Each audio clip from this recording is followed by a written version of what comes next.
Michelle grew up in the beautiful Finger Lakes of upstate New York and attended Cornell University close to home.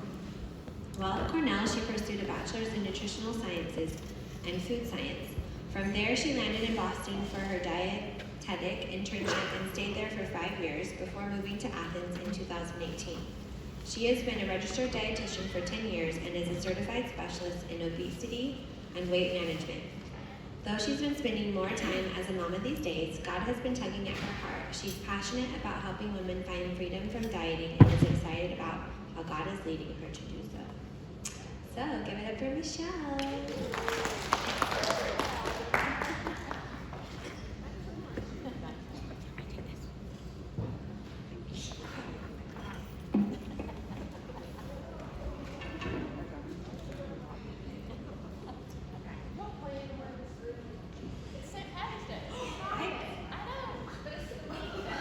I did not. Oh, were you recording it? I just thought it was like a fun wintry film, and it kind of worked out in my favor, so that's okay. Gosh, I feel kind of emotional getting up here. God started tugging at my heart over the holidays specifically to talk about this, and I didn't want to. It's one of those things where it's so complex and so big that you're like, where do I even start? How would I even talk about this in a way that would honor God and squeaky or in a way that would just kind of do diligence to how just sensitive this topic can be for some people who struggle with food or their relationship with food. But he slowly just started to guide my heart, and Kimberly approached me. I kind of mentioned to her that God had been, kind of tugging on my heart on this. He's been so faithful in preparing my heart for this and kind of helped me put together my thoughts. So I'm so excited to talk with you guys. So I titled this Food Freedom because that's kind of what my passion is. It breaks my heart when people don't have freedom in this area. And I think as Christian women, we kind of skip over it a lot. We apply freedom and surrender to so many areas of our life, and we can kind of be stuck in bondage to food in some ways. So I'm hoping I can just leave you with something new today. A new way to look at this, because I think hearing from a dietitian is probably the opposite of what you would expect.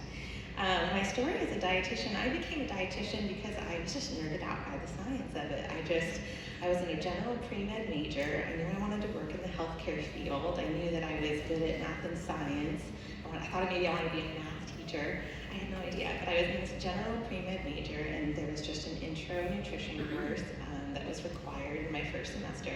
And my first nutrition professor just lit this spark in me, this love for nutrition. And he would race around the room and do all kinds of food demos. And he was so passionate about digestion and nutrient absorption and disease progression. And I just thought the science was so cool. So I decided to switch my major. And as I learned about dietetics, it was kind of a field like nursing, where there were just lots of clinical areas that you could specialize in. It seemed like a lot of people could find their niche somewhere, where what they were passionate about could kind of blend with their clinical knowledge. And I just kind of started witnessing people find their niche in this area, and I thought, well, cool, maybe there's a niche for me where I could find this passion, combine it with my love for the science of it, and maybe I can change it up too. If I get bored in one area, I can work in another area. So that was my Cornell journey, and I loved the science so much that I ended up double majoring in food science too, which was really cool. I was in labs, burning up food, trying to figure out what was in it, and it was really fun. So from there, I went to Boston, and I did a very clinical internship. I mostly spent a whole year in every floor of the hospital, and so that was an amazing experience. My first job was not what I expected. I didn't expect to move home for a year. There was a 2-week rotation. I got to choose whatever I wanted to do. And I hadn't been missing home, so I just contacted the first clinic I could find near home during my year away in Boston so that I could do a 2-week rotation. It happened to be at this nutrition center. I didn't even know it was an eating disorder clinic. But I did a 2-week rotation there, and the owner of the practice offered me a job. And I had kind of heard this from other people, that their niche kind of found them and kind of fell in their lap. But I was not expecting this to be my first job. So I moved home for a year, and I spent a year at this eating disorder clinic. And it was honestly what shaped my entire perspective on health and wellness. So God really planted me there first to kind of shape how I was going to interact with this world of nutrition, which I'm so grateful for. I would have never planned that. From there, he took me to a bariatric surgery clinic. So I moved back to Boston a year later, and I could not have gone to like another extreme. I was helping people prepare to have their stomachs taken out. I mean, but he really prepared me to just embrace that role too, and just be loving and kind and patient through that position. But it was just really interesting because as a new dietitian, I just found that there were all these stereotypes kind of thrown at me that I wasn't prepared for. I didn't realize that the title would carry weight, no pun intended, but it carried all this weight that I didn't realize I was going to be so judged for my title, that people were just going to apply all this meaning to how I must eat.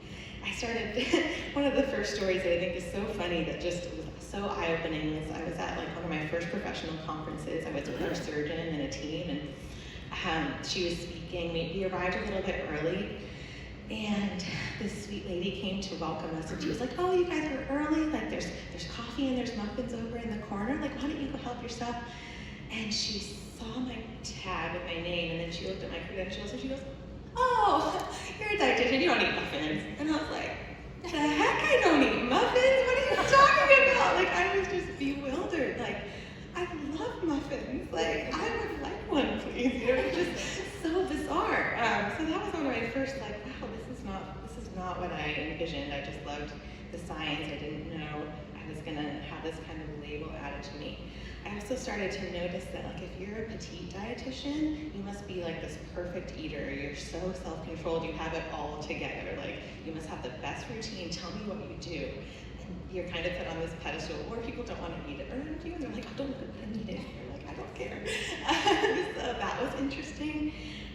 Also, if you're a petite dietitian, sometimes people won't think you're relatable. Like, how could you possibly understand my struggle if you look the way you do? And on the flip side, like, if you're not a petite dietitian, you're judged as well. You probably can't be trusted to give advice because you don't fit the view of how I think you should look to carry this title. So I started to see some of that, and it really started to break my heart, because what I was learning is that we make so many judgments based on appearance, when in fact it really tells you nothing about anyone's health. And boy, have I seen that from eating disorder clinic to bariatric surgery clinic. Underneath the surface was a lot of pain, a lot of abuse, a lot of trauma, and some of the eating issues were just on the surface. There's so much more to a person than a number. And so diet culture, like, there's, all this kind of pain and trauma that could fuel maybe someone's broken relationship with food. But then diet culture was just like the fuel to the fire, right? It just added all this extra messaging. So that's what really started to break my heart. And I just started to want to just be like the anti-diet dietitian. Like, when you came in my office, like, you were going to be in for a ride, because I was not going to tell you to eat carrots all day. So I loved kind of breaking down that stereotype for people when I got the chance to meet with them. So today I want to address the lies of diet culture with the truth of Scripture. What I'm not saying is that the desire to care about your health is bad.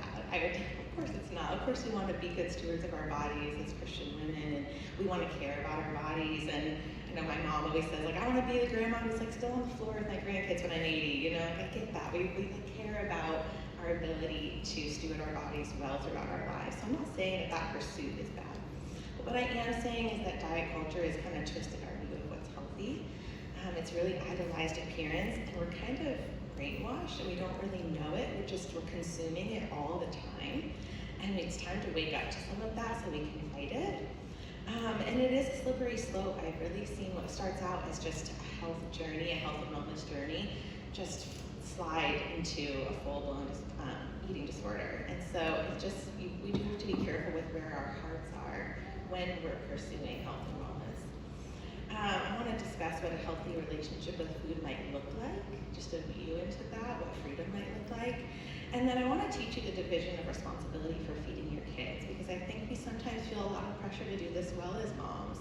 We want to feed them well, and represent this well, and there can be a lot of pressure on us to do it the right way. And so I kind of want to show you where you're responsible, but where you're not, so that you can also feel a little bit free there too. Okay. So this is just a funny slide because this is kind of what diet culture sounds like. And I would imagine you can either nod along or raise your hand if you've, or like give me a wink if you've ever heard any women around you say these things while we're eating. It usually comes up around the holidays, but it might come up if you're out to dinner. It might have even come up this morning while we're having fellowship, right? It usually happens around New Year's, so like the January comments that were stirring my heart when I decided to talk about this. So I'm being bad today. I'm being good today. I'm cheating today. I should not have eaten that. I better run this off tomorrow. I haven't eaten all day, so now I can eat the cake, the bread, whatever gets demonized, right? I've already messed this up, so I might as well give up. I'll start again on Monday. After, scratch that, I'm gonna start again after the holidays, right? So it's this something that we're on, we're off, we're good, we're bad, we're right, we're wrong, we're doing it well, we're a complete failure. And it's just a big area of all or nothing thinking that just tears us down. And tears down the women around us too. So that's what diet culture sounds like. I see a lot of you nodding, so I know you've heard these comments, right? We kind of grow up with them. So these are just some of the lies, I think, that diet culture embodies. So diet culture is full of lies. It's ever changing. It's always demonizing something. It's so sneaky. I really feel like it's an attack from the enemy. It steals all our joy from eating. We never enjoy food when we're dieting. It disrupts our fellowship with others. Can you imagine we try to eat a meal together, but we're all following different diets and we can't figure out what to share? It allows us to pass judgment on others and make assumptions. That's probably the one I hate the most, is that it creates just us elevating ourselves above other people when we're doing it well, or feeling beneath other people when we're not doing it well, when we're not doing it to what diet culture standards would be. It's all consuming. For anyone who's been in this place, it consumes all your time and energy. It distracts us with quick fixes instead of pointing us to God for help, right? We're desperate, and so we just grasp for the quick answer, and that just keeps us cycling longer. It normalizes punishing ourselves, and it creates a lot of guilt and shame. And I just don't think that that's what God had in mind when He created the gift of food. I just don't think that He wanted us to live in a space where we feel guilty after we eat, ever. That should never exist, where we eat something and feel guilty. The reality of diets is they don't work. I wish I had all the time in the world to go over all the science with you, but they actually lead to more weight gain in the future. It's funny, during COVID, I did this extra, I studied for like a year and a half and got an extra certification as a specialist in obesity and weight management. You have to have at least 5 years of experience and so many hours clinically working in the field, and then you have to study for this other exam. And I was going over like every piece of literature and research that's there. It was just kind of comical that I was going to carry this title when we don't even have the studies to confirm what works best. It was like the most ironic thing. It was like, if you can stick to it, it works, and at best it works for 6 months. And that was like the conclusion. It was like, well, that's fun. But what it really pointed to is that our bodies are really complex, and they're more complex than a calories in and a calories out equation. I wish it was that simple, but the diet industry wouldn't be $1 billion industry if it was that simple, and you wouldn't have to do it over and over again your whole life if it was that simple. I wish it was. It's not. And your body is smarter than you ultimately, and it's God's perfect design, and we can trust it.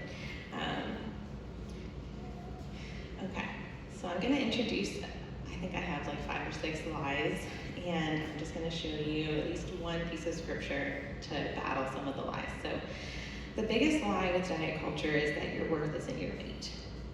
And we know that that the truth is our worth comes from who we are in Jesus.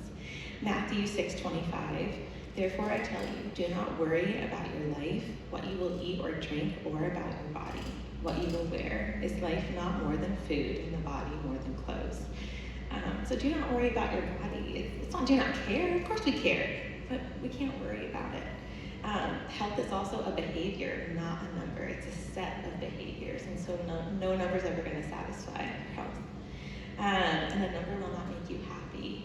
It's like, if I get to this number, then I'll be happy. That could not be further from the truth. That is so sneaky that we have to wait to be happy. No, we don't. Okay, my number 2. Oh, this one rattles me.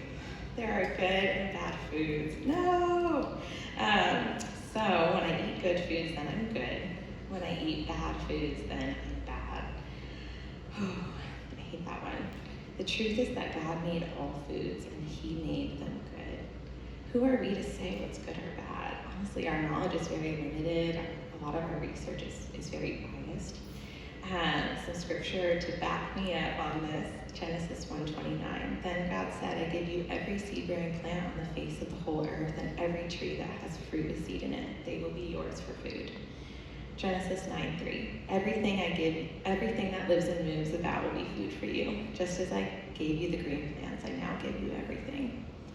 Isaiah 1:19. If you are willing and obedient, you will eat the good things of the land. And 1 Timothy 4:4. For everything God created is good, and nothing is to be rejected if it is received with thanksgiving. This kind of is along the same lines, but I feel like clean eating is all the rage these days. So the lie is that some foods are clean, some foods are unclean. If I eat clean foods, then I'm good. If I eat unclean foods, then I'm bad. So the messaging really goes beyond the food and onto our identity. The truth is that Jesus declared all foods clean.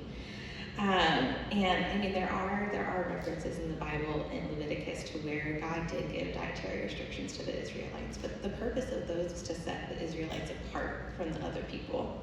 And once that purpose was done, Jesus declared all foods clean. He says nothing that enters a person from outside can defile them, for it doesn't go into their heart, but into their stomach and then out of the body.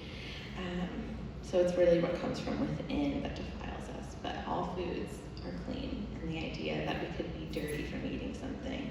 I know it sounds odd, it sounds silly when I say it, but we do kind of buy into this clean eating thing, and that's kind of one of the biggest pulls right now is to eat clean. Okay. This is a big one. I should have self-control and willpower. If I have self-control, then I'm good. I might even be stronger than someone else, right? So we can kind of elevate ourselves in this area. If someone's eating something, you know, I'm not gonna eat that. If I don't have self-control, then I'm a failure. The truth is that self-control is not about pride. It's not about how well we can control ourselves. Self-control is a fruit of the Spirit. 2 Timothy chapter 1, verse 7 says, for God gave us a spirit not of fear, but of power and love and self-control. With the Holy Spirit inside of us, we are able to possess self-control and demonstrate the fruits of the Spirit. So this is just one more area where we can surrender, and I think we kind of skip over this. We try to control and kind of manipulate our bodies with food, and this is an area to surrender and let the Spirit in. And self-control, what I love about this, I was listening to a podcast and she said, self-control from the Spirit over time leads to habitual moderation. I love that in all areas of life when we have this Holy Spirit with us and we let him into this area of our lives. Similarly, another lie is that if I eat a bad food, then I'll be indulgent and gluttonous. The truth is that gluttony is a heart issue, not a body issue. We can't look at someone and say that they're gluttonous, but that's kind of what our culture does. It says, oh gosh, you know, we just judge on the appearance, but body size is not an indicator of gluttony. Body size is not an indicator of self-control. And diet culture will tell you to just restrict. And the food restriction just exacerbates the problem. It actually is what leads to the indulgence, the feeling out of control, and the guilt and shame. And God calls us out of that guilt and shame. This is not where he wants us to stay. I love this verse, Ecclesiastes 9:7. Go eat your food with gladness and drink your wine with a joyful heart, for God has already approved what you do. He wants us to be glad and joyful, and he approves of what we do. We don't have to get this perfect. He never asked us to be perfect eaters. Some more truths I want to throw your way is that food is a gift to enjoy. God gave us taste buds. If he didn't want us to enjoy food, I don't think he would have included that in his design. I love Exodus 16. God provided manna, and it says that it was bread that tasted like wafers made with honey. That is like the most demonized food ever. But he gave us something so sustaining, and it tasted sweet too, right? And like they lived on that for 40 years. Go figure. And it was fine. I love that. God gave us hunger and fullness cues that we can trust. He equipped our body. Some of us are really disconnected from these signals from years of dieting, but they're still there, and we can still relearn how to access them. You don't have to earn your food. You don't. You can lay in bed all day and your need for eating would not go away. All foods can provide for the nourishment of our bodies, every single one. And all foods serve a purpose, even if it is just comfort. That's still a purpose. Food's emotional. We can't get away from that. I wanted to share a few ideas that might be a better way to approach this. Intuitive eating is a set of 10 principles that you can study. I don't have time to dive into every single one, but these are the 10 principles. And there's a podcast called Intuitive Eating for Christian Women, and they take a biblical view of intuitive eating. It can teach you how to apply these principles if you feel like you want to improve your relationship with food. This is one example of what it might look like. So if you want to be a good steward of your body, and you can go to the next slide, this would just be one example. I wish I had time to go into all 10 principles, but this might be one example if you were to approach intuitive eating. So you would start with being curious about food again, throwing out all the rules and just being curious. You would start to pay attention to your hunger again and say no to fear. I think we've made hunger this really scary thing. We try to distract ourselves from it or push it away when really hunger is a gift from God. So we can pause, we can acknowledge what kind of hunger we're having and accept it. Sometimes it's physical hunger, but sometimes it's situational. Sometimes we're at a ball game and you smell a hot dog and you're like, wow, that smells fantastic. Or you're celebrating, or you're sick and you're craving something because you're sick. And those are all normal kinds of hunger. You can actually just ask yourself what sounds good. You can try it and see what happens, right? We can slow down. It's hard as moms. We don't do this very well. We can slow down and remove distractions and be more mindful so that we can actually hear our body signals. That helps us pay attention to our fullness without judgment. Even if you're over full, it's okay. Like it's not a thing. God's design is trustworthy, and he can walk you through this process. You can notice how you feel after you eat something instead of just, oh, this is what I should eat, this is how I should feel after I eat it. You're the expert of your own body. You can learn this for yourself without all of the rules. You can start to connect with the body you've been given. You can be grateful, even if you felt like you still struggle with the guilt and you felt like you ate the wrong thing. You can be grateful that it was still there for you. If it helped you cope with something or helped you get through something, or it still served a purpose for you, there's always gratitude. And you can trust the process. It's definitely, if this is something you struggle with, it is a process of healing. We do have to face some fear in this way. Before I jump into that though, if being curious about food is super intimidating, another simple way to start honoring your body is just to give it consistency. Sometimes we do need some structure and guidelines. Sometimes our body just needs to know it's going to be fed regularly before we could, if that just seems like we could never get to that point, sometimes just giving yourself some consistent eating that your body's going to be fed, you can tune into your cues a lot too. So we definitely, God brings order to things, and sometimes we do just need some order so that we can trust our body loves consistently, it loves to know when it's going to be fed. So if you don't feel like you can be curious about food, you can certainly find a way to feed your body in a more regular way so that you can start to trust the signals that it's giving you. So facing fear. It can be scary to give ourselves permission to eat all foods. I think sometimes we would think that all we would want is like Cheetos and Oreos or something. But the truth is that we get sick of foods, right? We've all had this experience where we get tired of eating something. In Numbers 11:20, when the Israelites are kind of sick of eating manna, and they start to complain, right? And God sends them quail, and he says, you will eat meat until it comes out of your nostrils and you loathe it. I thought that was so funny. I was like, yeah, they were, they were complaining out of what it says, that they were complaining out of lust and greed, so their hearts weren't in the right place and they weren't being grateful. But I just thought that was so fitting because it was like, we do get sick of things, and God knows it. And that's why he gave us so much variety. I love that. Even the diet foods sometimes taste great at first. Like, a lot of my bariatric patients would have to drink these shakes, and like they'd find their favorite one, like, oh my gosh, I love this cookies and cream shake, I'm gonna drink it forever. And like 2 weeks in, they'd be like, I never want to see one of these again. Like, I can't.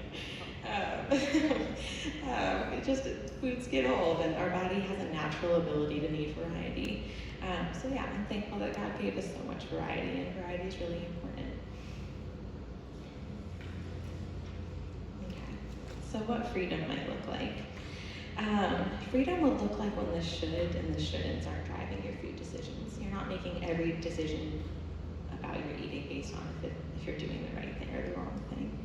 And you start to become aware of where your heart is when you're making food choices. So I'm not saying swing the pendulum the other way and just like, we don't have to ditch all the things the dieting world has claimed for good, right? They have their good list, and it sometimes seems like to battle it, you have to like only eat from their bad list, right? So I'm not saying that we have to go in such another extreme. Our body can crave all foods. That's the beautiful part of it. We can even crave foods on the good list. The diet culture they don't get to keep any foods on their list. Like, we get to have them all. And the foods on the bad list, on their bad list, quotations because they're not bad, they can just become ordinary foods that we eat in ordinary ways. It doesn't have to be one or the other. I love this verse that speaks to this, 1 Corinthians chapter 10, verse 31. So whether you eat or drink or whatever you do it all for the glory of God. So wherever our heart is when we're making these choices is what matters. What's our motivation? Is all of your energy on trying to shrink your vessel when your vessel has so many other big important things to do for God? That's where we might need to start fine-tuning our heart when it comes to how we're approaching this. I don't want to skip over emotional eating because food is emotional. We just can't get away from that. And emotional eating is on a spectrum. There's a very normal degree of emotional eating. A lot of it has to do with our childhood memories, honestly. It's what comforts us when we're sick, or what brings us joy when we're celebrating. And there's a very normal spectrum to that. But if you feel like you're on the more extreme end of the spectrum, where you feel really out of control with emotional eating, it is time to go to God for help, not to diets for help. And I want to give you one little, piece of advice on if you are having food cravings or you feel like you struggle. First, try giving yourself permission. If that works, then great. That's great. You ate the thing, it did what you wanted it to, you feel satisfied, you go about with the rest of your day, that's awesome. If it didn't work and you're just going back to something over and over again, it's just not filling you the way you need it to fill you, then move on and try something else. It might be different day to day. One day the food might work, and that's great. Food can be comfort sometimes. And the days that it doesn't work, then we can start introducing other tools to manage our emotions. And it's a process of learning, and I would encourage you to seek help if you need help with that. I do want to note, though, that if you are restricting food, then what you think is emotional eating could just be hunger. If you're restricting and then you kind of get to that moment in your day where you let your guard down and then you feel like you're out of control, you could just be starving. And what you think is emotional eating might just be physical hunger taking over. So how does this impact our kids, right? We pass down our eating habits to our kids. We create positive memories with food, and we're their biggest role models, right? We get to provide the guidelines and a safe space for them to enjoy food and learn to trust their own bodies. Because we're not going to be with them forever. They're going to have to go off to college and make their own decisions about food, or they're going to be adults raising their own kids for some of you.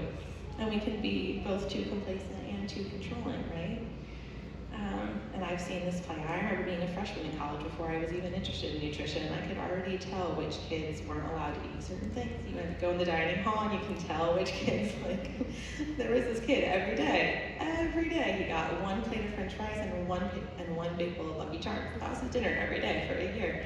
And it was like, that made sense, because he was clearly never allowed to eat those foods, but it was just so obvious that those were the ones that were restricted in his home, right? So I want to teach you the division of responsibility. I tried to just make this I'm going to dive into a little bit more detail, but this is kind of like the meat of what I'm describing here. So parents get to decide what and where. So you decide the what you're feeding your kids and the where they're eating it, and your child gets to decide if they want to eat it and how much. So after you decide the what and the where, your hands go up. And you surrender your kids to their own bodies. So more specifically, your job with feeding is to choose and prepare the food, provide regular meals and snacks, give them regular opportunities to acknowledge their hunger and eat if they're hungry. Step by step, you're showing your child how to behave at family meals, how that works in your family. If you sit and have conversation, they're not supposed to put their feet up on their food, whatever you're trying to teach them behaviorally. We need to be considerate of our child's lack of food experience. It takes a long time for kids to accept new foods. I think we all know this as parents. And we don't need to cater to their likes and dislikes, but we can be considerate of them with always including something they are familiar with alongside other foods that you enjoy, that you want them to learn how to enjoy. And then you can let your child grow into the body that's right for them. And the part of the feeding job, and you can go to the next slide, the part of the feeding job for your child is that it's their job to eat. And they eat the amount they need. And they learn to eat the food that you enjoy, right? You clearly want, you have things that you enjoy that you want to share with your kids, but they have to learn to enjoy certain foods, and that takes time. You trust them to grow on their own and to learn, and of course, to learn how to behave, right? My kids did not do that very well last night. So babies, I'm going to just go through a few different stages here. I've probably been talking way too long. I'll wrap this up.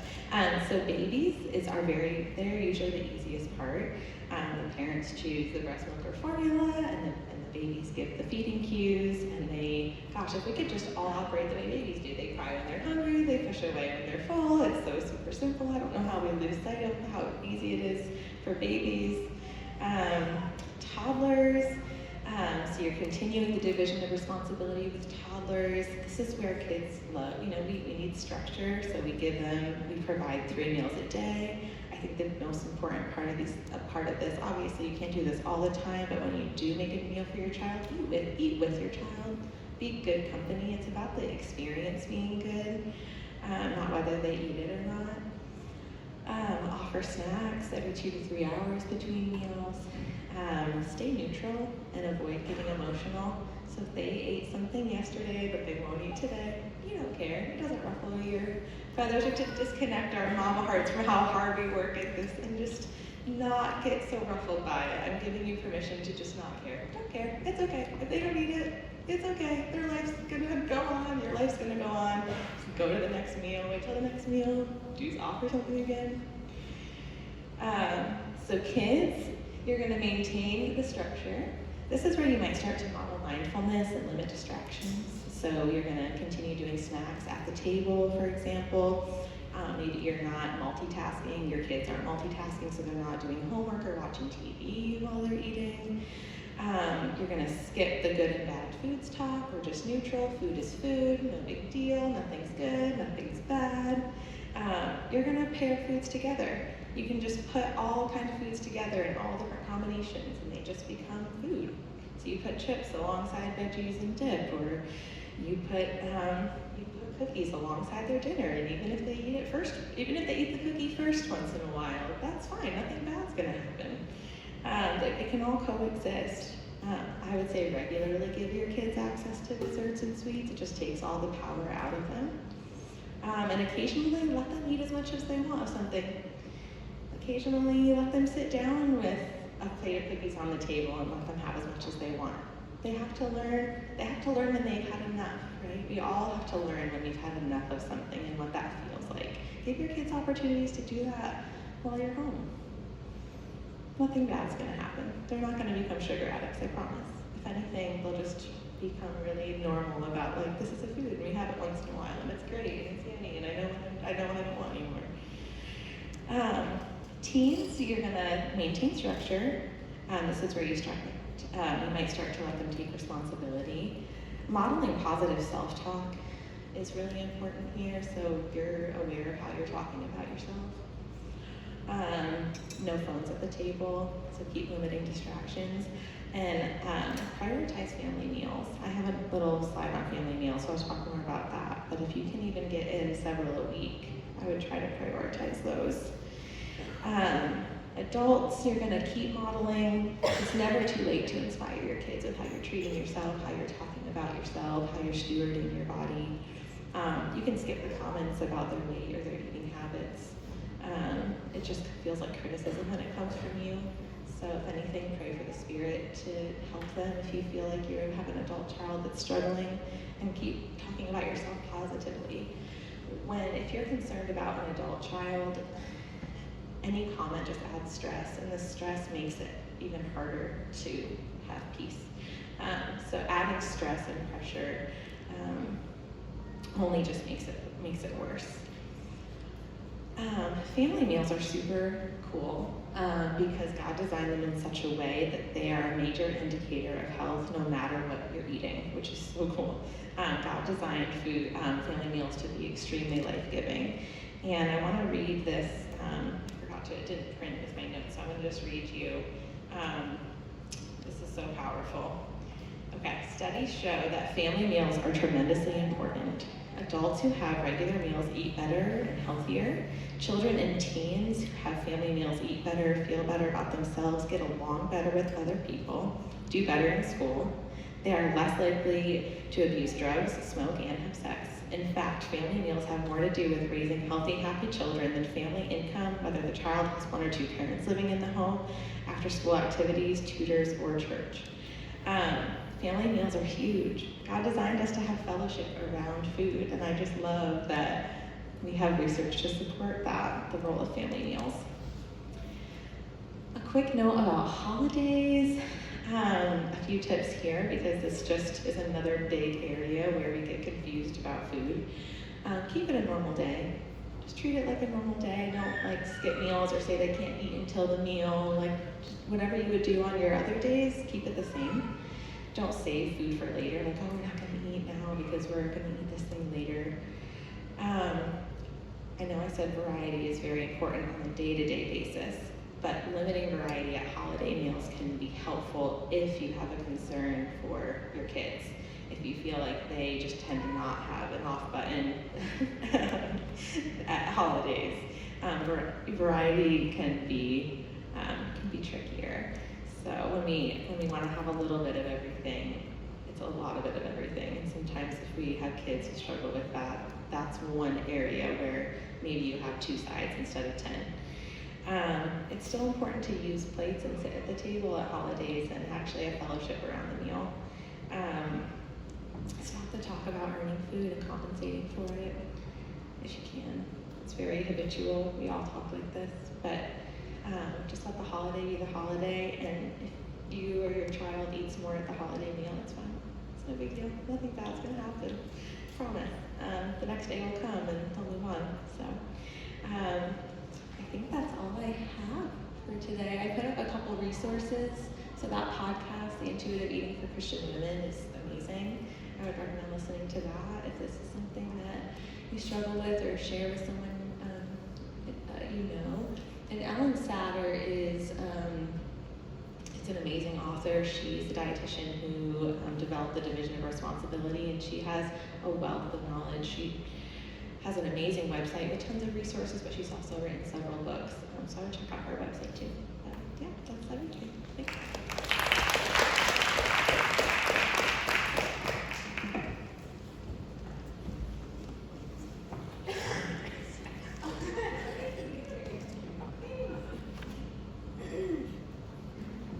I feel like my, that was wonderful, number one, but my mind is like so blown that I've never correlated faith in God with food and seen it in that way. So wow. I think we all got a lot of food for that. Okay, so break into your tables, and she's got some great discussion questions for us.